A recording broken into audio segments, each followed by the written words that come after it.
Line 98 নম্বর আয়াত, সূরার নাম নাহাল। আল্লাহ বলছেন ফাইদা করাতাল কুরআনা ফাস্তাইদ বিল্লাহি মিনাশ শাইতানির রাজিম। তুমি যখন কুরআনুল কারীম তেলাওয়াত করতে শুরু করবে তোমরা, তখন শয়তানের হাত থেকে পানাহ চেয়ে নাও আল্লাহর কাছে। তারপরে বিসমিল্লাহির রহমানির রহিম, পরম করুণাময় আল্লাহর নামে শুরু করছি, যিনি বড় রহমান, যিনি দয়াবান, যিনি দয়ালু, যার দয়ার কোনো শেষ নাই। তিনি দয়া করে আমাদেরকে ঈমান দান করেছেন, বলুন সুবহানাল্লাহ। কি দামি জিনিস ঈমান, যে ঈমান আনতে গিয়ে সাহাবাদেরকে পঙ্গু হতে হয়েছে, যে ঈমান আনতে গিয়ে হযরতে হানজালা রাদিয়াল্লাহু তাআলা আনহু, হযরতে তালহা, হযরতে বেলাল, হযরতে খাব্বাব, হযরতে খুবাইব রাদিয়াল্লাহু আনহুম আলাইহিম আজমাইন কত ত্যাগ, কত মার, কত কষ্ট পেতে হয়েছে। আজকের আমাদের কাছে ঈমানের দাম নাই, যে ঈমান আনতে গিয়ে কলেমা পড়তে গিয়ে আমাকে মার খেতে হয়। কি গো, এমন একটা দিন পৃথিবীতে ছিল যে লা ইলাহা ইল্লাল্লাহ এটা বললেই আপনাকে ফাঁসিতে ঝুলিয়ে দেওয়া হবে। লা ইলাহা ইল্লাল্লাহ এটা বললেই সঙ্গে সঙ্গে আপনার দেশ ছাড়া করবে। লা ইলাহা ইল্লাল্লাহ বললে ঘর বাড়ি সব পুড়িয়ে বিবি বাচ্চার থেকে আপনাকে আলাদা করে দেওয়া হবে। এই যুগ ছিল না, ছিল না? তারপরেও তারা ঈমানের জন্য এতটা কষ্ট করেছে, ত্যাগ করেছে। অথচ সেই লা ইলাহা ইল্লাল্লাহ আজকের দাওয়াত ও তাবলীগের সাথীরা এসে, ওলামায়ে কেরামরা এসে, হাক্কানি ওলামারা জলসার মাধ্যমে, কোরআনের মাধ্যমে, তালিমের মাধ্যমে হাত ধরে বলছে, ভাই লা ইলাহা ইল্লাল্লাহটা শিখে নাও না। বলছে আমার এখন সময় হয় না, আমার কাপড় নাপাক। মুসলমান কি বলছে? আমার কাপড়। হ্যাঁ, পাড়ায় যখন গাছতে যাওয়া হয়, মানুষের কলেমার জন্য যাওয়া হয়, বলতে তখন কি বলে? ভাই চলো মসজিদে যাই। বেটা ছেলে, মেয়ে ছেলে না।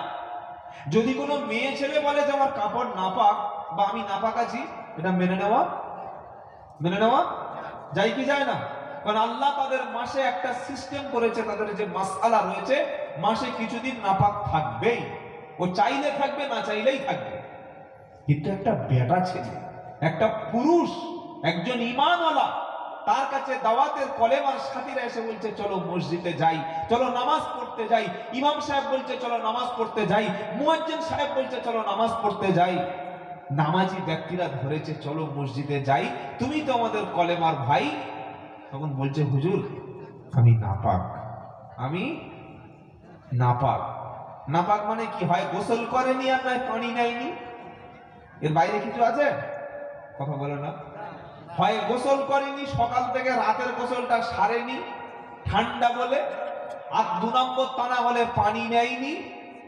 আপনাদের হাওড়া জেলা এরকম মুসলমান একটাও নেই, আমাদের 24 পরগনা আছে। পানি না নেওয়া মুসলমানের সংখ্যা খালি 24 পরগনায়। হাওড়া সব আল্লাহর ওলি বান্দা। কি গো, সব পীরে কামেল বসে আছে। বলছে হুজুর পানি নিইনি। তো পানি নিসনি কেন? পাসনি বলে না পানির অভাব? বলছে না প্রচন্ড ঠান্ডা। কি বলছে বলুন? প্রচন্ড ঠান্ডা, ঠান্ডার ভয়ে পানি নেয়নি। কি যন্ত্র একবার বুঝুন খালি। আল্লাহ আমাদের হেদায়েত করে দিক, সকলে বলুন আমিন। আল্লাহ হেফাজত করুক, সকলে জুড়ে বলুন আমিন। কোন মুসলমান কখনো নাপাক থাকতে পারে না। কোন মুসলমানের বাচ্চা কখনো নাপাকি হতে পারে না। কারণ নাপাক থেকে পাক করার জন্য আল্লাহ কোরআনের সিস্টেম শিখিয়েছে না শেখায় নাই? ইয়া আইয়ুহাল্লাযীনা আমানু ইযা কুনতুম ইলাস সালাতি ফাগসিলু উজুহাকুম ওয়া আইদিয়াকুম ইলাল মারাফিকি ওয়ামসাহু বিরুসিকুম ওয়া আরজুলাকুম ইলাল কাবাইন। কোরআন পড়লে তবে তো পাক হবে। কি গো বাবাজিরা, ও কোরআনের মজলিসে গিয়ে বসলে তবে তো পাক শিখবে। 6 নম্বর পারা 7 নম্বর পৃষ্ঠা 1 নম্বর লাইনে 6 নম্বর আয়াত সূরা মাইদা আল্লাহ পাক বলছেন ইয়া আইয়ুহাল্লাযীনা আমানু, ও বিশ্বাসী ঈমানওয়ালা। ঈমানদারদের বলছেন না বেঈমানদের বলছেন? ঈমানদারদের বলছেন। বেঈমানদের সব ছেড়ে দাও, আগে ঈমানদারদের কথাটা হোক। কি গো, ইয়া আইয়ুহাল্লাযীনা আমানু, ও বিশ্বাসীরা, ও ঈমানওয়ালারা। তো যারা ঈমানওয়ালা তারা আল্লাহর কথা শুনবে না শুনবে না? কি গো, যখন আল্লাহ ঈমানদারদের ডেকেছে, ঈমানদারদের সম্পর্কে বলছে, ঈমানদারদের সম্পর্কে অ্যাড্রেস করছে, ঈমানদারদের সম্পর্কে মেসেজ দিচ্ছে। আমার ফোনে একটা মেসেজ এসেছে প্রত্যেকে এসবিআই ব্যাংক থেকে। আমি যদি ইংরেজি না পড়তে পারি, পাশের লোকের দেখাবো না, এই দেখ তো টাকা কেটেছে না টাকা ঢুকেছে, বলবো না বলবো না? কি গো, হ্যাঁ, থানা থেকে, আপনাদের কোন থানা? শ্যামপুর থানা। শ্যামপুর থানা থেকে ফোনে যদি একটা মেসেজ আসে, মেসেজ এসছে ফ্রম শ্যামপুর পুলিশ স্টেশন, কি একটা ইংলিশ থেকে লেখা আছে, বুঝতে পারি, এই দেখ তো কি লেখা আছে। পাশের লোক বলছে, তুই ইংলিশ পড়তে পারিস? বললে না। বললে মেসেজ তো থানা থেকে এসছে। তাই নাকি? শুনে তখন দোয়া ইংলিশ পড়তে শুরু করে। কি বুঝলেন? ভাবছে আমার নামে হয়তো ওয়ারেন্ট জারি হয়ে গেছে। কি গো, তো আল্লাহ যখন ঈমানদারদের জন্য একটা মেসেজ দিচ্ছে, মেসেজটা পড়া দরকার আছে না নাই? আল্লাহর মেসেজ কি?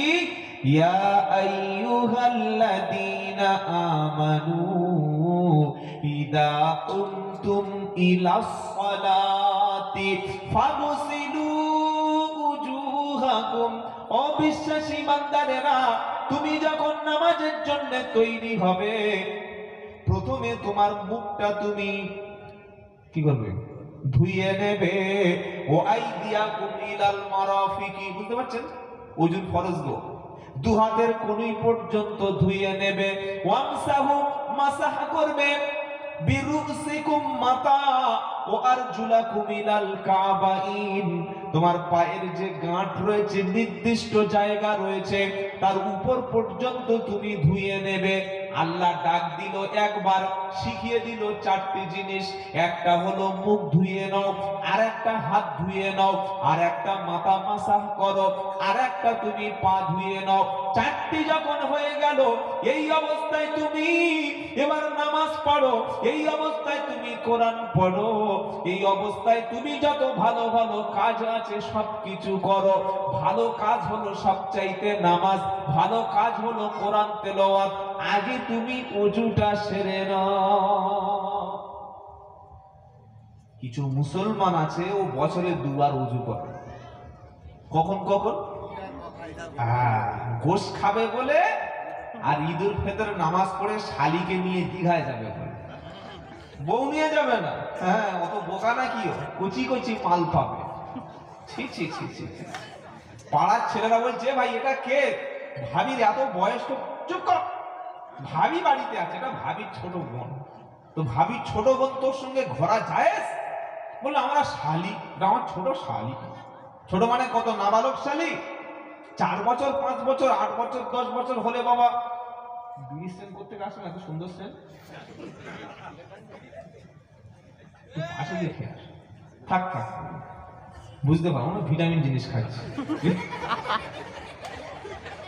আল্লাহ কবুল করুক, সকলে বলো না। লোক মসজিদ থেকে বার হয়ে বিড়ি খাচ্ছে, আর ওনাকে কি বলবো? রমজান মাসে পকেটে করে নিয়ে ঢুকেছে, ইফতার করেই ধরিয়ে নিয়ে বসে। তারাবি আর ইফতারের মাঝে এক বান্ডিল উড়ে গেছে। কি বলবেন? আল্লাহ হেফাজত করুক, সকলে বলুন আমিন। প্রত্যেকটা যুবক শুনে নাও, তোমার জন্য সবচাইতে ফিতনা হলো তোমার শালি। বিয়ের পরে আমার অধিকাংশ মায়ের আমার আগে হযরত বলে গেছেন, পর্দার কথা বলছিলেন, কোরআন সুন্নাহর দৃষ্টিতে আমি শুনছিলাম। কিন্তু আমাদের সমাজে এমন কিছু পাপ আছে যেটাকে পাপ বলে মনে করি না। তার 1 নম্বর, যত জামাই আছে, যত দুলাভাই আছে, এরা মনে করে শালির হাত ধরলে, শালির মুখে খাবার তুলে দিয়ে, শালিকে নিয়ে ঘুরতে গেলে, শালিকে নিয়ে পার্সোনাল রুমে গল্প করলে, শালিকে নিয়ে সিনেমা হলে গিয়ে সিনেমা দেখালে এতে খুব একটা পাপ হয় না, ওটা আমার ছোট বোনের মতো। অথচ শালিটা হলো এই জামাই বা দুলাভাইয়ের জন্য একজন বড় ফিতনা, এবং তার সঙ্গে যাওয়া, তার হাত ধরা, ঘুরতে যাওয়া, তার সঙ্গে পার্সোনাল কথা বলা নাজায়েজ এবং হারাম। এটা আমি বানালাম, তাই তো নাকি? হারামটা আমি করেছি, তাই না বাবা? আল্লাহ এবং রাসূলের সিদ্ধান্ত, এটা শরিয়া। আর 2 নম্বর হলো, দেওরের জন্য সবচাইতে বড় ফিতনা হলো ভাবি। কিছু কিছু ছেলে বলে, ও হুজুর ভাবির সঙ্গে একটু যদি গল্প করি, একসঙ্গে বসে খাই, একটু ইয়ার্কি করি, গুনাহ হবে? বললাম নবী বলেছেন হামুল মাউত, ভাবি হলো মরণ, দেওয়ার হলো মরণের সমতুল্য, মৃত্যুর সমতুল্য। আর তুমি দেওয়ারকে কোলের কাছে বসিয়ে দাঁত বার করে হাসছে, মানে তোমার লজ্জা শরম আছে কি গো? কোনদিন আপনার স্ত্রীকে, আপনার ছোট ভাইদেরকে দেওয়ার থেকে সম্পূর্ণ আলাদা রাখবেন, এটা হলো ইসলামের বিধান। কারণ সবচাইতে বড় ফিতনা হয় দেওয়ার আর ভাবির মধ্যে। কথা মনে থাকবে ইনশাআল্লাহ। তাহলে আল্লাহ প্রথমে আমাদের ওযু শিখিয়ে দিলেন। কি শিখিয়ে দিলেন? ওযু। ওযু শিখে নিলাম। এবার যদি কেউ নাপাক হয়ে গেছে, ধরুন আপনি রাত্রেবেলা নাপাক হয়ে গেছে, কিংবা আপনার কোরআন পড়ার দরকার, নামাজ পড়ার দরকার, কিন্তু এখানে এমন চোট লেগেছে, এমন ভাবে কেটে গেছে, এমন একটা ইনজুরি হয়ে গেছে, পানি স্পর্শ করা যাবে না, পানি কাছেই যাওয়া যাবে না। অথবা এত প্রচন্ড জ্বর, ব্রঙ্কাইটিস, কিংবা আপনার হুপিং কাশি, সেকেন্ডে 3 বার কাশছে, কি বুঝলেন? এই কেশে কেশে শেষ ডাক্তার বলছে পানি ছোঁয়া যাবে না। এরকম নাপাক হয়ে গেলে তার জন্য কোরআন বলছে ফাতায়াম্মামু সাঈদান তাইয়িবান, তুমি পবিত্র মাটি দ্বারা, পবিত্র বস্তু দ্বারা তায়াম্মুম করো। জোরে বলুন সুবহানাল্লাহ। এটা ইসলামও শিখিয়ে দিয়েছে। তায়াম্মুমটা কি? নিয়ত হবে অন্তর থেকে। তায়াম্মুমের ফরজ 3টি, ওযুর ফরজ 4টি, তায়াম্মুমের ফরজ 3টি। 1, নিয়ত করা অন্তর থেকে। 2, পবিত্র মাটি, পবিত্র ইট পাথর, যার গায়ে ধুলা মতো লেগে আছে, বালি আছে, এরকম তার উপরে হাত দিয়ে মুখটা ভালো করে মাসাহ করা নিয়া, আরেকবার হাত দিয়ে হাতটা ঝেড়ে নিয়ে বাম হাত ডান হাতে, ডান হাত বাম হাতের উপরে ভালো করে যদি আমি মাসাহ করে নিই, প্রত্যেকটা অংশ যদি স্পর্শ করে বুলিয়ে নিই, ওই অবস্থায় কোরআন পড়া যাবে, নামাজ পড়া যাবে, সমস্ত রকম কাজ করা যাবে। ওযু এবং গোসলের বিকল্প হলো তায়াম্মুম। জোরে বলুন সুবহানাল্লাহ।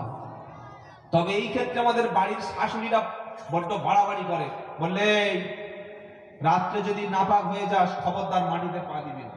কেন? বললে মাটি বদদোয়া করবে। চিন্তা করতে পারছেন? তা ও কি করবে? পাটা উপরে নিয়ে মাথা দিয়ে নিচে হেঁটে যাবে। কি বুঝলেন? এত বাড়াবাড়ি ইসলাম করে। বলে খাট ছুঁইবি না, কাটে হাত দিবি না, রান্না করবি না, চা করবি না, কলে হাত দিবি না, জামা কাপড়ে হাত দিবি না, জামা কাপড় হয়ে যাবে। আশ্চর্য ফতোয়া। ইসলাম আপনাকে সহজ করে দিয়েছে, আর পাড়ার মহিলাগুলো ইসলাম কঠিন করে দিয়েছে। স্বামী মারা গেছে, তখন বলছে তোর স্বামী যে মারা গেছে যে জায়গায়, ওখানে 40 দিন তুই বসে বসে ইয়াসিন পড়বি, আর মাগরিবের পরে ওখানে মোমবাতি জ্বালাবি। কেন? বলছে রুহটা ফিরে এসে অন্ধকারে থাকবে। কি করে না? করে না? হ্যাঁ।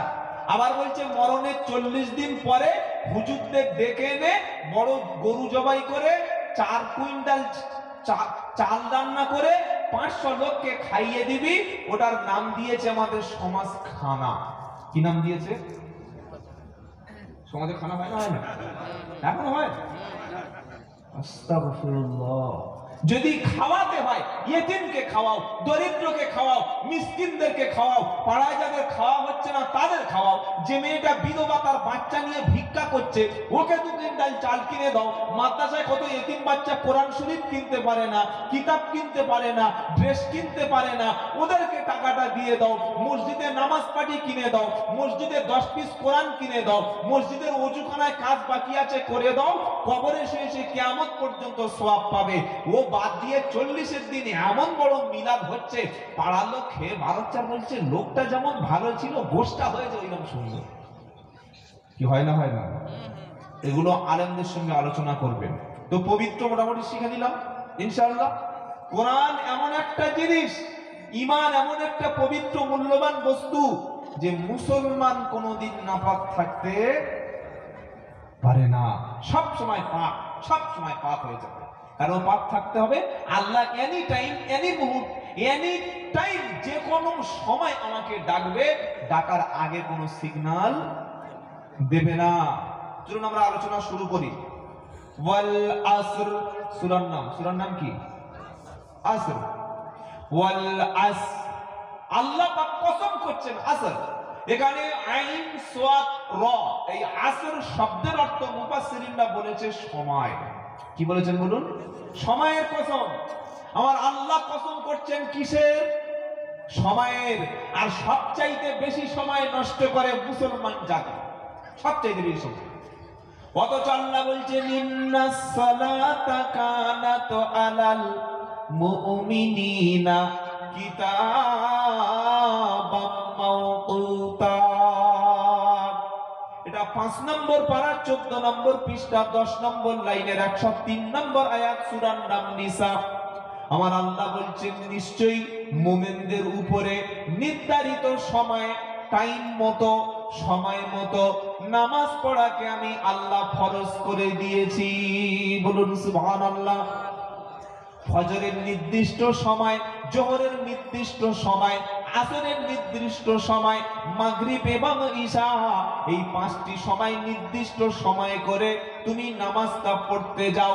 সময়কে অপচয় যারা করে তাদের সবচাইতে কিয়ামতের দিন পৌঁছতে যেতে হবে। অনেক মুসলমানের ধারণা চুল দাড়ি না পাকলে আমি নামাজ ধরবো না, ছেলেকে বিয়ে দেব, মেয়েকে বিয়ে দেব, তবে আমি মসজিদে গিয়ে বসবো। তখন আর কোমরে কোনো ক্ষমতা নাই, চেয়ারে বসে নামাজ পড়ছে। মসজিদে ওযুখানায় ঢুকে মুখ থুবড়ে পড়ে দুটো দাঁত ভিতরে চলে গেছে। কখন মসজিদে যাচ্ছে, যখন হাঁটুতে বল নাই, কোমরে বল নাই, আর বাজার করতে পারে না, আর কাজ করতে পারে না, কলকারখানায় থেকে তাড়িয়ে দিয়েছে। ছেলেগুলো বলছে এত বউদের কাছে জ্বালাও কেন, ঘ্যাগর ঘ্যাগর করো কেন, গিয়ে মসজিদে গিয়ে নামাজ পড়তে পারো না। ওই সময় হাতে একটা তসবিহ নিয়ে মসজিদের বারান্দায় বসে জিকির করছে আল্লাহ আল্লাহ আল্লাহ আল্লাহ আল্লাহ। ছাদ দিয়ে দেবে, কি বললেন, কাঁপাচ্ছে মসজিদ। আর জন বয়সে ডিজে বক্সের আওয়াজে পাড়া কাঁপিয়ে দিয়েছে। ডিজে ডিজে, ফেরেশতারা বলছে কি শয়তান লোক দেখেছিস। হ্যাঁ, যখন কোমরে বল ছিল, হাঁটুতে ক্ষমতা ছিল, যখন রুকু করতে পারতো, সেজদা করতে পারতো, যখন ভালো করে সুবহানা রাব্বিয়াল আলা বলতে পারতো, মুখে দাঁত ছিল, জিভটা ভালো ছিল, সে সময় মসজিদে যায়নি। আর বুড়ো বয়সে মসজিদে গিয়ে সুবহানা রাব্বিয়াল আলা, সুবহানা রাব্বিয়াল, কি বলছে। একদিন মুয়াজ্জিন সাহেব মেয়ের দেখাশোনায় গিয়েছে, তিনি ওসব বলছে তকবীর দাও চাচা, তকবীর পর্যন্ত আপনারা কি গো ইকামত দাও, তখন ইকামত দিচ্ছে আল্লাহু আকবার আল্লাহু আকবার আল্লাহু আকবার, আদু আল্লাহ ইলাহা ইল্লাল্লাহ, আদু আল্লাহ ইলাহা ইল্লাল্লাহ, আদু আন্না মুহাম্মাদুর রাসূলুল্লাহ, হালাল সালাহ হালাল সালাহ হালাল ফালাহ হালাল ফালাহ, কাঁধে কাঁধে মাথে সালাহ, কাঁধে কাঁধে মাথে সালাহ। ইমাম সাহেব যখন শুনলো পাশে একটা জোয়ান ছেলে সবেও একসাথে লাগিয়ে এসছে, বুঝলেন, একদম টাটকা জোয়ান ছেলে, বলছে ও চাচা কতদিন এরকম চালাচ্ছ, 40 বছর নামাজ পড়ছি, তো তোমার তকবীর তো হয়, বলে এক তকবীর হয়নি, কোথাও ভুল হয়েছে রে, জুমায় জুমায় 8 দিন নামাজ পড়ছিস, কিছু জানিস, আমারটা ঠিক হয়েছে। অথচ প্রত্যেকটা লফজ যা উচ্চারণ করেছে প্রত্যেকটা মাখরাজ ভুল। কাঁধে কাঁধে মাতিস সালাহ না কদ মাতিস সালাহ, কোনটা, এগুলো সঠিক করতে হবে। তো আমার বাবাজিরা, আল্লাহ ভাইরা, এখন ক্ষমতা আছে, গায়ে জওয়ানি বয়স আছে, এই সময় বেশি করে নামাজ পড়বো, এই সময় বেশি করে কোরআন তেলাওয়াত করবো, এই সময় বেশি করে তাহাজ্জুদ করবো, বলি ইনশাআল্লাহ। আল্লাহ কবুল করুক, সকলে বলুন আমিন। সময়ের গুরুত্ব দিতে হবে। বাচ্চাকে আপনি 7 বছর 8 বছর বয়সে হাফেজ করিয়ে ওকে ডাক্তার বানান, মাস্টার বানান, ইঞ্জিনিয়ার বানান, যা কিছু করবেন, আগে হাফেজ, পরে ডাক্তার, পরে মাস্টার, পরে পুলিশ, পরে একজন এলএলবি হবে, পরে একজন অফিসার হবে, পরে ইঞ্জিনিয়ার হবে। মনে থাকবে ইনশাআল্লাহ, মনে থাকবে। বাচ্চা বয়সে প্রথম যে শিক্ষাটা দেবেন ওই শিক্ষাটা কোরআনের শিক্ষা। আমরা যদি আমাদের বাচ্চার প্রথমে 4 বছর 5 বছরের বাচ্চাকে মাদ্রাসা মক্তবে পড়িয়ে প্রথমে নামাজ আর কোরআন এই দুটো যদি ঠিক করে দিতে পারি, ওর ঈমানটা যদি ঠিক করে দিতে পারি, ইসলামের বুনিয়াদটা যদি ঠিক করে দিতে পারি, ওই বাচ্চা কখনো বিভ্রান্ত হয়ে জাহান্নামে যাবে না। আর যদি বাচ্চার শুরুরাত থেকে যদি তাকে কোরআন শিক্ষা না দেওয়া হয়, ও যখন প্রাথমিক স্কুলে ভর্তি হবে তখন অল্প অল্প নামাজ পড়তো, হাই স্কুলে যখন গেল তখনও নামাজ পড়তো, রোজা করতো। ওই মেয়েটা কলেজে যখন ভর্তি হলো, বাড়িতে ফিরে এসে কলেজের ছাত্রী আর মাথায় কাপড় দেয় না, বুকে ওড়না নেয় না, কলেজ থেকে ঘুরে এসে জিন্সের প্যান্ট পরে, একটা গেঞ্জি পরে, মোবাইলের ব্লুটুথটা কানে দিয়ে রাস্তায় এমন করে হেঁটে যাচ্ছে যেন স্করপিও কাউকে ধাক্কা মেরে বার হয়ে গেল। কিছু বুঝতে পারছেন না? এটা কেন হলো? ওর প্রথম শিক্ষা কোরআন ছিল না, ওর প্রথম শিক্ষা দ্বীন ইসলাম ছিল না। কিন্তু আগে যদি মক্তবে পড়তো, ফরজ পর্দাটা যদি শিখে নিত, ও কলেজে ইউনিভার্সিটি যাবে, কোনোদিন মাথার কাপড় বুকের কাপড় সরাবে না। এজন্য ইসলাম বলেছে তলাবুল ইলমি ফারিজাতুন আলা কুল্লি মুসলিম, প্রত্যেকটা মুসলমানের উপরে ইলম শিক্ষা করা, জ্ঞান চর্চা করা, এটা ফরজ ছিল। এই ফরজ দায়িত্ব পালন করাবে বাপ এবং মা। এটা যদি না করাতে পারে, ওই ছেলে বড় হয়ে গাঁজা খাবে, মাল খাবে, বাইরে থেকে হারাম খেয়ে এসে বন্ধুদের সাথে রাত্রেবেলা মদ খেয়ে এসে বাপকে বলবে হয় বাইক কেনার টাকা দাও, না তো মদের বোতল পেটে ভরে দেব। তখন দোয়া করলে দোয়া কবুল হবে না। তাই সময় আছে বন্ধু, গাছ সবে চারা হয়েছে, ওই গাছটা ফসল যদি ভালো পেতে চাও, ওকে ঘুম থেকে বাচ্চাকে তুলে হাতে কোরআন দিয়ে আগে মাদ্রাসা মক্তবে ওকে আল্লাহ চিনিয়ে দাও, রসুল চিনিয়ে দাও। ও যখন আল্লাহ চিনবে, রসুল চিনবে, তখন তোমার মতো বাপকেও চিনে নেবে, মায়ের মর্যাদা তখন ফিরিয়ে দেবে।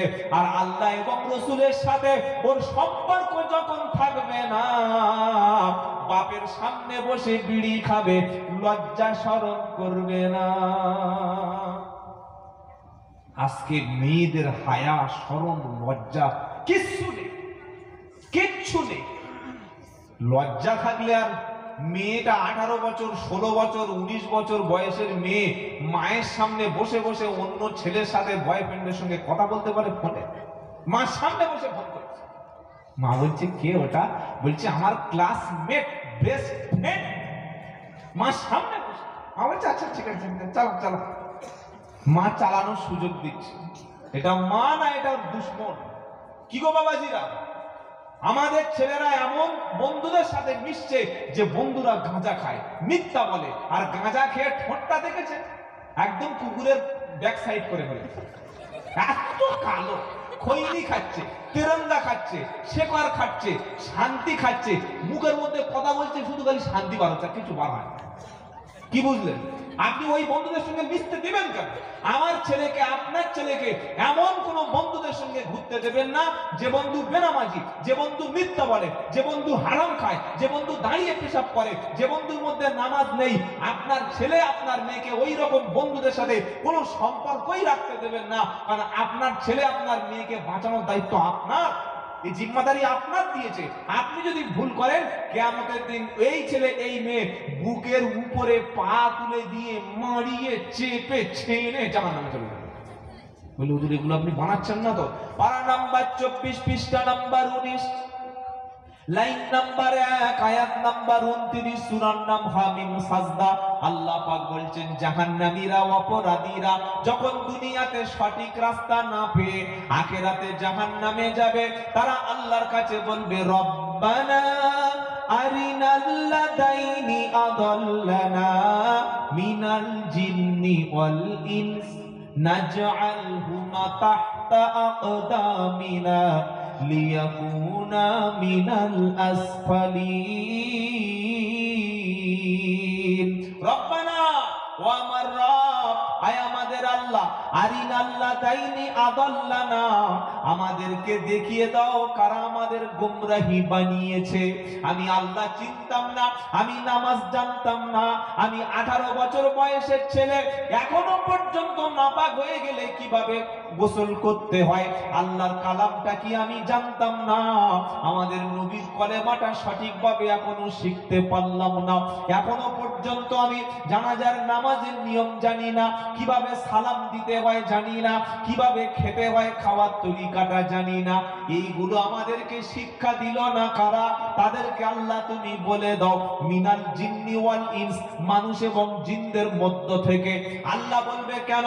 তোমার আব্বা তোমার মা এরাই তোমাদের সারা জীবন খাইয়েছে, 20 বছর 25 বছর ধরে ছেলেকে মানুষ করেছে, লালন পালন করেছে, ছেলের সুখের জন্য বাইক কিনে দিয়েছে, ছেলের সুখের জন্য দামি ঘর বেঁধে দিয়েছে, ছেলের সুখের জন্য ঘরের মধ্যে টেলিভিশন, এলসিডি, ফ্রিজ, যত রকমের পার্থিব সম্পদ সবকিছু লাগিয়ে দিয়েছে।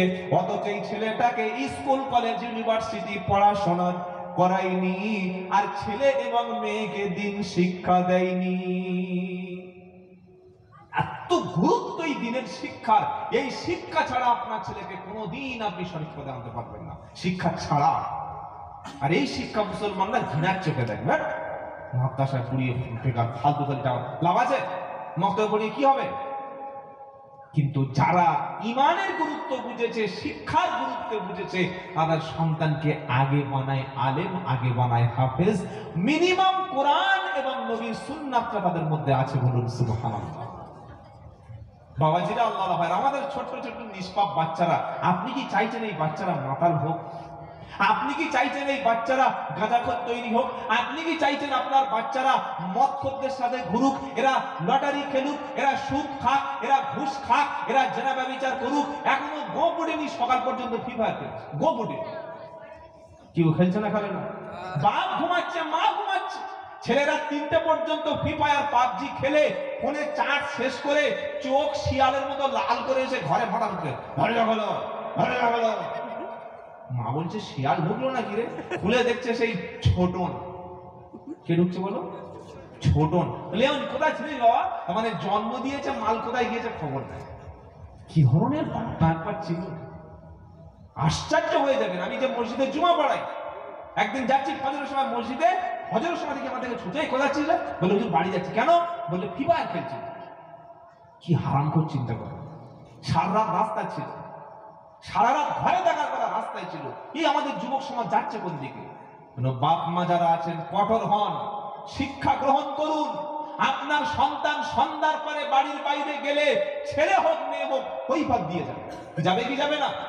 আপনার ছেলে কোথায় যাচ্ছে, কোন ছেলের সঙ্গে গল্প করছে, আপনার মেয়ে কোন মেয়ের সঙ্গে ঘুরছে, কোন ছেলের সঙ্গে যাচ্ছে, সে টিউশনি পড়তে যাওয়ার নাম করে পার্কে যাচ্ছে কিনা, টিউশনি পড়তে যাওয়ার নাম করে অন্য ছেলের হাত ধরে ঘুরছে কিনা, আপনি খবর নেবেন না? আপনার ছেলে স্কুলে যাওয়ার নাম করে মদের আড্ডায় চলে যাচ্ছে, বাপ মা পুরো নীরব, আমার ছেলে খুব পড়ছে। সাবধান হন, সাবধান হন। সেদিন জাহান্নামীরা কি বলবে? রব্বানা আরিনাল লাদাইনি আদাল্লানা মিনাল জিন্নি ওয়াল ইনস নাজআলহুমা তাহতা আকদামিনা লিয়াকুনা মিনাল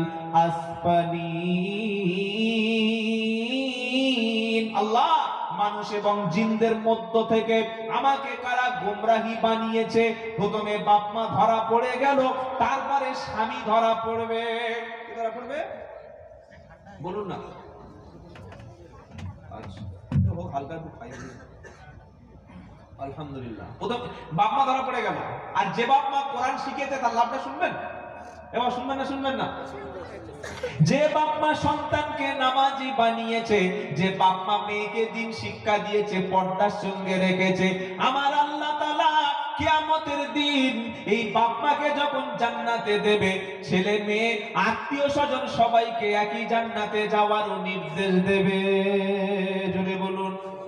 বলে এটা আবার আছে, জান্নাতু আদনি ইয়াদখুলুনাহা ওয়া মান সালাহা মিন আবাইহিম ওয়া আজওয়াজিহিম ওয়া দুররিয়াতিহিম ওয়াল মালাইকাতু ইয়াদখুলুনা আলাইহিম মিন কুল্লি বাব সালামুন আলাইকুম বিমা সাবারতুম ফানি'মা উকবাদ্দার। 13 পারা সূরা রা'দের 23 নম্বর আয়াতে আল্লাহ বলল, ওই চিরস্থায়ী জান্নাতে যারা যাবে ইমানদার ব্যক্তি যখন জান্নাতে যাবে, ছেলে যদি ইমানদার হয়, স্ত্রী যদি ইমানওয়ালা হয়, তার আত্মীয় স্বজন যদি ইমানওয়ালা হয়, ছেলেকে মেয়েকে নিজের রিলেটেড যারা, তাদের সবাইকে নিয়ে আল্লাহর জান্নাতের কাছে যখন যাবে, আর জান্নাতের যতগুলো দরজা আছে ফেরেশতারা চতুর্দিক থেকে এই জান্নাতি ফ্যামিলিটার জন্য ওয়েলকাম জানাবে। বলুন না সুবহানাল্লাহ। ওয়েলকাম জানাবে আর কি বলবে? সালামুন আলাইকুম, আল্লাহর পক্ষ থেকে তোমাদের উপর শুধু শান্তি আর শান্তি। সুবহানাল্লাহ। জান্নাতে কোনো কষ্ট নাই, দুঃখ নাই, কোনো টেনশন নাই, কোনো রকমের কোনো অশান্তির কোনো পরিবেশ নাই। কি গো? ফেরেশতারা বলবে সালামুন আলাইকুম বিমা সাবারতুম, তোমরা দুনিয়াতে সবর করেছিলে। কি করেছিলে বলুন বলুন? সবর। প্রচুর কষ্ট ছিল তোমাদের জীবনে, কিন্তু কোনোদিন তোমরা হারাম মাল উপার্জন করোনি। প্রচুর কষ্ট করে তোমরা শীতের দিনে ফজরের নামাজ পড়েছিলে। তোমাদের জীবনে অনেক মুসিবত এসেছিল, তারপরে তোমরা আল্লাহকে ছেড়ে দাওনি। তোমাদের জীবনে যত রকমের কঠিন কঠিন ইমতিহান, কঠিন কঠিন পরীক্ষা সব এসেছিল, তারপরে ঈমানের রাস্তা থেকে তোমরা দূরে সরে যাওনি। এই কঠোর সবর ধৈর্য করার ধারণ করার কারণে আজকে তোমাদের জান্নাত আল্লাহর পক্ষ থেকে দেওয়া হলো। বলুন সুবহানাল্লাহ। সন্তানদের আমরা সঠিক পথে পরিচালনা করবো, বলি ইনশাআল্লাহ। আল্লাহ পাক প্রথমে বললেন ওয়াল আসর, সময়ের কসম খেলেন। এত গুরুত্ব সময় কোনোদিন একটা সেকেন্ড অপব্যয় করবেন না। যদি সময় অপব্যয় করেন, কিয়ামতের দিন আফসোস করতে হবে। কি করতে হবে? আফসোস করতে হবে। যেদিন মানুষ জাহান্নামে যাবে, তারা জাহান্নাম সামনে যখন সবাইকে হাজির করানো হবে, ওয়াজিআ ইয়াউমাইদিন বিজাহান্নাম ইয়াউমাইদি ইয়াতাদাক্কারুল ইনসানু ওয়া আন্না লাহু যিকরা ইয়াকুলু ইয়া লাইতানি কদ্দামতু লিহায়াতি। 30 পারা সূরা ফজরের 24 নম্বর আয়াতে ঠিক পৃষ্ঠার শেষের দিকে আল্লাহ পাক বলছেন, আমি আল্লাহ কিয়ামতের দিন জাহান্নাম আপনারা চোখে দেখেছেন? দেখেছেন কি? কিয়ামতের মুসিবতের দিনে বিচার ফায়সালা হয়ে যাওয়ার পরে সেদিন জাহান্নামকে সবার সামনে ওপেন করে দেওয়া হবে। ইয়াউমাইদিন বিজাহান্নাম, সবার সামনে যখন জাহান্নামকে আল্লাহ পাক সবার সামনে উন্মুক্ত করে দেবে, জাহান্নাম সবার সামনে যখন হাজির করবে, ওই আগুনটা যখন মানুষ দেখবে, ওই শাস্তিটা যখন মানুষ দেখবে, ওই আগুনের তাপমাত্রা যখন মানুষ দেখবে, তখন শুধু খালি আল্লাহকে স্মরণ করবে, খালি আল্লাহকে স্মরণ করবে। ওই স্মরণ করে সেদিন কোনো কাজ হবে না। সেদিন মানুষ বলবে ইয়াকুলু ইয়া লাইতানি কদ্দামতু লিহায়াতি, হায় আফসোস, কি সর্বনাশ করলাম। আমি তো 80 বছর হায়াত পেয়েছিলাম, আমি যদি গুনাহটা তওবা করে maaf করে নিতে পারতাম, আমার 60 বছরের জিন্দেগি ছিল, আমি যদি নামাজটা ঠিকভাবে পড়ে আসতে পারতাম, আমার 90 বছরের জিন্দেগি ছিল, আমি যদি কোরআনটা শিখে নিতে পারতাম, আমি 4টে ছেলে 2টো মেয়েকে জন্ম দিয়েছিলাম, 5 বিঘে জমি কিনেছিলাম, 2 তলা ঘর বানিয়েছিলাম, 22 লাখ টাকার গাড়িতে আমি সফর করেছিলাম, সব আমি ঠিক মতো করেছিলাম, কিন্তু আখিরাতের জন্য কিছু করতে পারিনি। আজকের আখিরাতে আগের থেকে কিছু যদি পাঠিয়ে রাখতাম, এই জাহান্নামে যাওয়া লাগতো না। আপনি কি পাঠিয়ে রেখেছেন নিজে নিজে ভাবুন। কি আপনি পাঠিয়ে রেখেছেন? আপনি এই আজকে রাত্রে আপনার মরণ হয়ে যেতে পারে, ব্যাংকে টাকা দেবেন, 4টে অ্যাকাউন্ট। আর আমাদের যারা ফকির সাহেব আছে না, এটা দান করবেন খুব ভেবেচিন্তে। প্রত্যেকটা ফকির সাহেবের 3-4টা করে ব্যাংকে বই করা আছে। ঠিক আছে না? নাই আছে? এত চাল পাড়ায় কালেকশন করেছে, 2টো ব্যাগ ভরে 500 মিটার গিয়ে চালটা 20 টাকা কেজি বিক্রি করে দিয়েছে। তাই না? তাই না? এটা ফকির, পাকা চিটিং বাস। কি বুঝলেন? আর এই ফকিরদের এখন 2 টাকা 3 টাকা দেবেন, নেবে 2 টাকা 3 টাকা মিনিমাম 10 টাকা। আর পাক সার্কেসে দেখেছি ফকিররা ওই কিউআর কোডের স্ক্যানার নিয়ে ঘুরছে। কি ফোন পে করো, ও ক্যাশ ফ্যাশ চলবে না, যা হবে মাল অ্যাকাউন্টে পাঠিয়ে দেবে। এ আবার ফকির, কি বুঝলেন? আমার এলাকায় একজন একটা মেয়ে ছেলে ভিক্ষা করে, একজন বলছে মজুরি দেখে রাখবেন, কি হয়েছে? বললে কালকের ব্যাংক থেকে 50,000 টাকা তুলে নিয়ে গেছে। চিন্তা করতে পারছেন? এই হচ্ছে আমাদের অবস্থা, ধোঁকা দিয়ে সমাজকে প্রতারণা করা। এমন এমন ব্যক্তি আছে যারা ভিক্ষা করছে 20 বছর, খালি বলছে আমার বাপ মারা গেছে। তো একটা বাপের আর কদিন মারবে, কি বুঝলেন? আর ট্রেনে উঠলে বাসে উঠলে ভিক্ষুকে যারা দাঁড়ানো যায় না, এটা উচিত নয়। সবচাইতে ঘৃণিত কাজ আল্লাহর কাছে দুটি, একটা হলো তালাক, আর একটা হলো ভিক্ষাবৃত্তি করা। আর সবচাইতে ফকির বেশি দেখবেন কাদের মধ্যে? হিন্দুদের মধ্যে না মুসলমানদের মধ্যে? অত সহজ নয়, সবচাইতে ভিক্ষুক মুসলমান। একটার যদি প্রয়োজন হয় 99 জন এটাকে পেশা বানিয়ে নিয়েছে।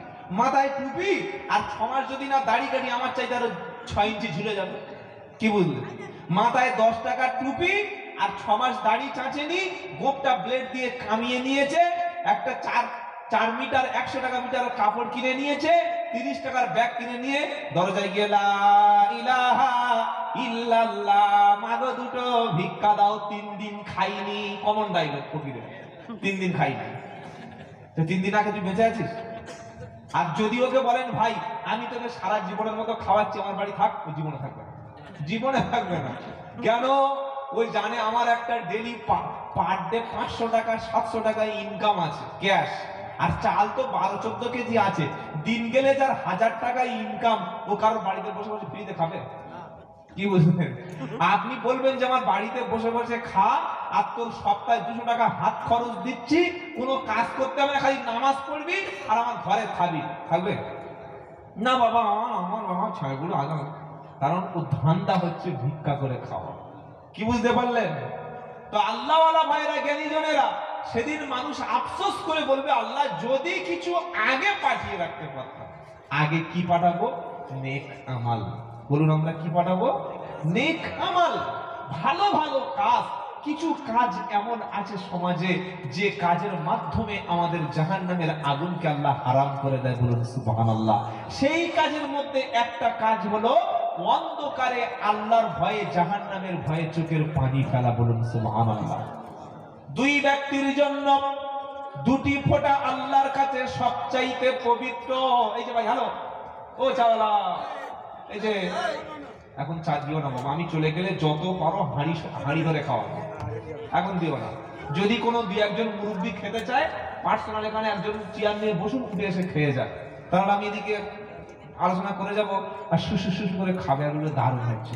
এই ছেলে, বাংলা বুঝো নাকি? হ্যাঁ, ওনাকে দিন, আপনার দেবেন না, দিয়েছে না দেয়নি? চা ওখানে দেখো, চা খাওয়াচ্ছা। আসল রুহের খোরাক কোরআনগুলো হচ্ছে চা দিয়ে শুরু করে দিবে, কথা বুঝতে পারছেন? আমরা সকলে বলুন, নবী সাল্লাল্লাহু আলাইহি সাল্লাম বললেন 2টি ফোঁটা পৃথিবীতে আল্লাহর কাছে সবচাইতে দামি। একটি ফোঁটা হলো চোখের পানি, যে পানির ফোঁটাটা জাহান্নামের ভয়ে কোন বান্দার চোখ থেকে বার হয়ে যায়, ওই ব্যক্তির জন্য আল্লাহ তাআলা জাহান্নামকে হারাম করে দেয়। জোরে বলুন সুবহানাল্লাহ। আর একটা ফোঁটা হলো বান্দা যখন আল্লাহর জন্য, দ্বীনের জন্য যুদ্ধের ময়দানে নিজের রক্ত ফোঁটাটা আল্লাহর জন্য দিয়ে দেয়, ওই ব্যক্তির জন্য জাহান্নামের আগুন অটোমেটিক হারাম হয়ে যায়। বললো দলিল কি আছে বলো? প্রথম বললাম কি, যারা জাহান্নামের ভয়ে কাঁদে ওদের জন্য জাহান্নামের আগুনটা আল্লাহ হারাম করে দেয়। এবার পারা নাম্বার 21, আয়াত নাম্বার 15, সূরার নাম সাজদা।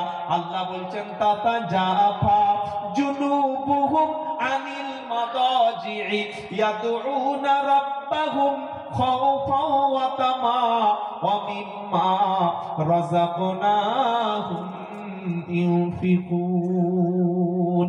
রাত যখন গভীর হয়ে যাবে, পৃথিবীর সব সৃষ্টি যখন ঘুমিয়ে যাবে, আমার বান্দাগুলি বিছানা থেকে নিজের পিঠটা যখন আলাদা করে নিয়ে জান্নাতের আশায় আর জাহান্নামের ভয়ে চোখের পানি ফেলবে, আল্লাহকে বলবে, আল্লাহ তুমি আমাকে সৃষ্টি করে আমার সুন্দর বিবি দিয়েছো, আমার জমি দিয়েছো, জায়গা দিয়েছো, ব্যবসা বাণিজ্য দিয়েছো, আল্লাহ সারাদিন তোমার নাফরমানি করেছি, জওয়ানি বয়সটা গুনাহ করে কাটিয়েছি, আল্লাহ মদ খেয়েছি, মিথ্যা বলেছি, চুরি করেছি, গান শুনেছি, আল্লাহ বেপরদায় নারী দেখেছি, আল্লাহ হারাম কাজ করেছি, আমি যখন ভুলটা বুঝতে পেরেছি, আল্লাহ তোমার কাছে জাহান্নামের ভয়ে চোখের পানি খানা ফেলছি। আমার আল্লাহ বলে, ফেরেশতারা সাক্ষী থাক, জাহান্নামের ভয়ে যার চোখের পানিটা পড়ে গেছে, আমি আল্লাহ আমার জান্নাতের আশায় জাহান্নামের ভয়ে যে রাতের বেলা উঠে আমি আল্লাহ আমাকে রাজি করিয়েছে যারা, তাদের এমন জান্নাত দান করব, ওই জান্নাতটা পৃথিবীর কোন চোখ কোনদিন দেখে নাই। জোরে বলুন সুবহানাল্লাহ। আর এক ফোঁটা সবচাইতে আল্লাহর কাছে পছন্দ, ওইটা হলো জিহাদের ময়দানে যে রক্ত ফোঁটাটা পড়ে। কোন ইমানদার বান্দা, কোন আল্লাহওয়ালা বান্দা আল্লাহকে রাজি খুশি করার জন্য যখন যুদ্ধের ময়দানে বাতিলের বিরুদ্ধে হকের পক্ষে দিনের উপরে নিজের রক্ত ফোঁটাটা আল্লাহর জমিনে ফেলে দেয়, আল্লাহ বলছে রক্তটা পড়ে গেল, ও যখন শহীদ হলো, তোমরা খবরদার তাকে মৃত বলো না। ওই দুটি ফোঁটা আমি আল্লাহ পছন্দ করি, একটা হলো গুনাহগারের চোখের পানির ফোঁটা, আর একটা হলো শহীদের রক্তের ফোঁটা। জোরে বলো। শহীদ ব্যক্তি যখন শহীদ হওয়ার আগে তার চোখের পানিটা, চোখের তার শরীরের রক্তটা দিন ইসলামের জন্য জমিনে ফেলে দেয়, আমি আল্লাহ ফেরেশতাদের বলি ওদের নামটাকে শহীদ হিসাবে লিখে নে। আর ওয়ালা তাকুলু লিমাই ইকতালু ফি সাবিলিল্লাহি আমওয়াত বাল আহইয়া ওয়ালা কিল্লা তাশউরুন।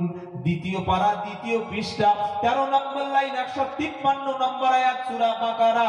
আল্লাহ বলছেন, ওয়ালা তাকুলু লিমাই ইকতালু ফি সাবিলিল্লাহি আমওয়াত।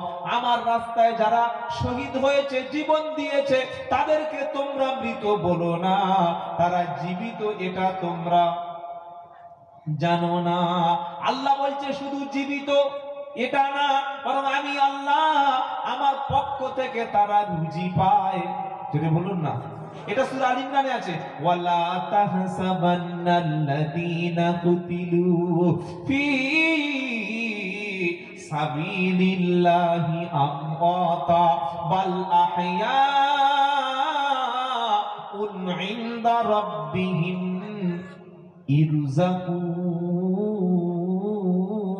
ইরযাকুন। যারা আমার রাস্তায় জীবন দিয়েছে, আমার রাস্তায় যারা শহীদ হয়েছে, তোমরা তাদেরকে কখনো মৃত বলে যেন ধারণা করো না, বরং তারা আমার কাছে জীবিত, তারা আমার পক্ষ থেকে রুজি প্রাপ্ত। বলুন সুবহানাল্লাহ। দুটি ফোঁটা অত্যন্ত দামি, এই দুটি ফোঁটা যেন আমাদের জীবন থেকে আমরা পার করতে পারি। এক, আল্লাহর আযাবের ভয়ে অন্ধকারে নীরবে রাতের বেলা কান্না করা। বাবাজিরা, আল্লাহওয়ালা ভাইরা, আমাদের জীবনে যখন ছেলে মারা যায়, বিবি অসুস্থ হয়, বাচ্চা হারিয়ে যায়, জমি জায়গা আমাদের জীবন থেকে চলে যায়, ব্যবসায় যখন লস খেয়ে যাই, কেঁদেছি না কাঁদি নাই? কেঁদেছি, কেঁদেছি। আমি নিজে দেখেছি অনেক সময় মানুষ তার নিজের মোবাইলকে হারিয়ে কান্না করে, নিজের গরুটা হারিয়ে গেছে, ভালোবাসত নিজের গরু, চুরি হয়ে গেছে, কান্নাকাটি শুরু করে দিয়েছে, বাইকটা চুরি হয়ে গেছে, কান্নাকাটি শুরু করে দিয়েছে, ব্যবসা লস খেয়ে গেছে, যে টাকায় মাল কিনেছিল সেই টাকায় বেচতে পারে নাই, ঘরে এসে কান্নাকাটি করে। করে না? করে না? কথা বলে না। আরে ইয়ং ছেলেরা মেয়েদের ভালোবেসেছে 2 বছর, বলছে আমি তোমার ছাড়া বাঁচবো না, তুমি আমার জান, তুমি বাঁচলে আমি বাঁচব। মেয়েরা কিন্তু খুব চালাক, ছেলেরা খবরদার ওদের কথা বিশ্বাস করো না। তোমার কাপড় খুলিয়ে উলঙ্গ করে মারতে মারতে গ্রাম থেকে তাড়া করবে, তার নাম হলো এই মহিলা। খুব সাবধান। অবৈধ সম্পর্ক যারা করেছো তাড়া খাওয়ার জন্য তৈরি হও।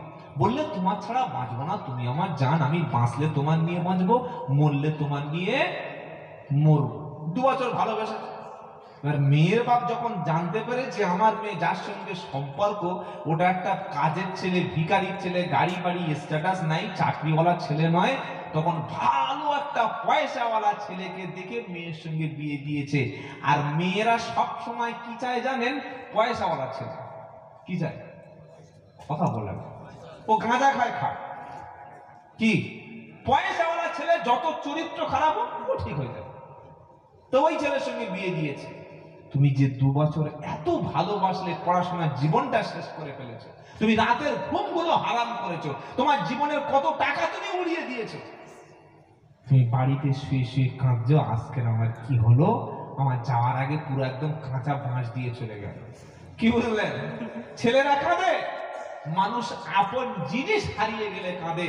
সবচাইতে মূল্যবান বস্তু এটা যে আপনার নামাজ কাজা হয়ে গেছে অথচ আপনি কাঁদতে পারছেন না, আপনি কোরআন পড়তে পারছেন না, কোনো চোখে পানি আসছে না, আপনার কবর সামনে রয়েছে, আপনি এখনো পর্যন্ত কবরের সামনে গিয়ে দাঁত কেলাচ্ছেন, কবরস্থানের সামনে দিয়ে বিড়ি টানতে টানতে হেঁটে যাচ্ছে, কানে গান শুনতে শুনতে, হেডফোনে ব্লুটুথে শুনতে শুনতে চলে, কোনো ভয় তার মধ্যে তৈরি হয় নাই যে এটাই আমার কবর, এটাই আমার ঘর, আমাকে এখানে আসতে হবে, আমি না চাইলেও আসতে হবে, জোর করে সবাই টেনে আনবে, আমি মরলে একটা দিন আমাকে ফেলে রাখবে না।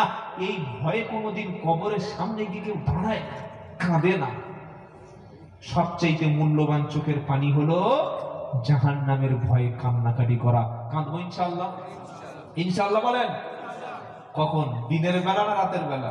ওয়াল্লাযীনা ইয়াবিতুনা লিরাব্বিহিম সুজদাও ওয়া কিয়ামা।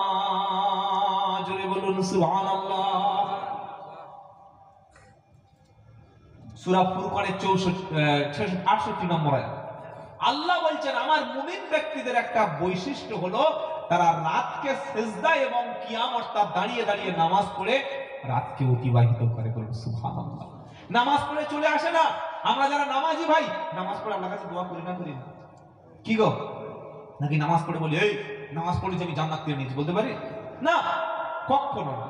নামাজ পড়ে আমরা ডরি, নামাজ পড়ে আমরা ভয় খাই, নামাজ পড়ে আমরা টেনশনে থাকি, আল্লাহ তুমি আমাকে দয়া করে জান্নাতটা দিও। কি গো, বলি না? বলি না? সালাম ফিরানোর পরে আমরা আল্লাহর কাছে হাত তুলে দোয়া করি, রব্বানা যালামনা আনফুসানা ওয়া ইল্লাম তাগফির লানা ওয়া তারহামনা লানাকুনান্না মিনাল খাসিরিন। এই দোয়াটা নবী আদম আলাইহিস সালামের শেখানো, জানেন না? নবী আদম যখন নিষিদ্ধ ফল খেয়ে আল্লাহ জান্নাত থেকে যখন বহিষ্কার করে দিল, আদম নবী এবং তার স্ত্রী হাওয়া জান্নাত থেকে বহিষ্কৃত, তিরস্কৃত হওয়ার পরে আদম এবং হাওয়া কেঁদে বলল, রব্বানা যালামনা আনফুসানা, আয় আল্লাহ আমরা আমাদের নফসের উপরে জুলুম করেছি, অত্যাচার করেছি, ওয়া ইল্লাম তাগফির লানা, যদি তুমি ক্ষমা না করো, ওয়া তারহামনা, যদি তুমি দয়া না করো, লানাকুনান্না মিনাল খাসিরিন, তাহলে আমরা ক্ষতিগ্রস্ত হয়ে যাব। তাই কাঁদবো ইনশাআল্লাহ। সূরা আসরের প্রথম আয়াত কি? ওয়াল আসর, আল্লাহ সময়ের কসমকে বলছে। এবার আসল কথা শুরু হচ্ছে, ইন্নাল ইনসানা লাফি খুসর, নিশ্চয়ই, ইন্নাল ইনসান, নিশ্চয়ই সমস্ত মানুষ ধ্বংসের মধ্যে, ক্ষতির মধ্যে। আল্লাহু আকবার। প্রত্যেকটা মানুষ ক্ষতিগ্রস্ত। কথা কার? আল্লাহ। গাড়ি আছে, টাকা আছে, ব্যবসা আছে, বাণিজ্য আছে, চাকরি আছে, আপনি ক্ষতির মধ্যে 4টি জিনিস ছাড়া। জোরে বলুন না সুবহানাল্লাহ। কি কি? ইল্লাল্লাযীনা আমানু ওয়া আমিলুস সলিহাতি ওয়া তাওয়াসাউ বিল হক ওয়া তাওয়াসাউ বিস-সাবর।